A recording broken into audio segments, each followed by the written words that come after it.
Orrindara dacha guge addunyanis golgolahu Dugan charra milki dabe dachin dunya dukkanahu Iho guyyan hundafifu batin duga gadi bahe Dachi guutu qitaan ibsu akka aduutti hangaa'e Ture badeera hinsee rokotamna mataan isaa dachee keessa gadi fagoodha akkan jaaba hundeensaa sirmaaf daamee ofii cimsee dadaaraara fireen isaa dhugaa yoomuu Hindigamu Okotame Madahulle Dugadam sud Yomun chinu Hangam humnan Jabanulle Hedun chabe Chabsuf yale Indagatin senakale Kanuga maksubayati darigahe hamagaro Adunuga nuranurki dukani nurra marmara Dukkanni deemsanu dorke akkan deemne nu sakalu Dungo dhugaa ibsataatiin deemna gahuuf bakka caalu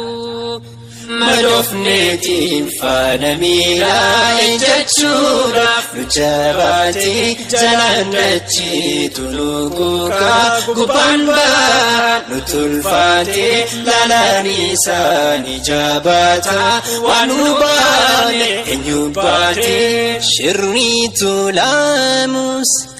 barni diigamaa Kana kamilkin bekidi homa Abadan tatu Darlim milkoftu Dugan harawa Yomu himmoftu Kottun hiriru No darafana Tanhar amiti Hamboruftana Dukanatu yuhammata Duban barin yokalahu Bakalcha baritu dame akka dukanahu ta'un Bari'udi darasiti abdi kutte hirafini Dukana firti garaki yamsa duga hinafini Madofneetiin faana miilaa jechuudhaaf nu jabaatee jalaan dachee tuluguugaa gubbaan ba'aa nu tulfaatee laalaan isaanii jabaataa waan nu baane eenyu baatee Gamtoomanii dhugaa haaluu galma shiraa maaf wallaanu Tabbishiran ijarame Jigamunsa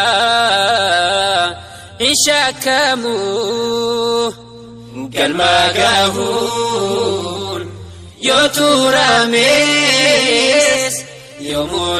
Yomudugan Hinalamu Daratu chaba Dugan hinchabu Dabsuf yalamus Abadan dabu Dukkana dara Ni injifanna dhungatu rabbiin isa abdanna دكان دار وفر ملكينا دار معني إفتي بانا إفتي جينا إفتي بانا إفتي جينا إفتي بانا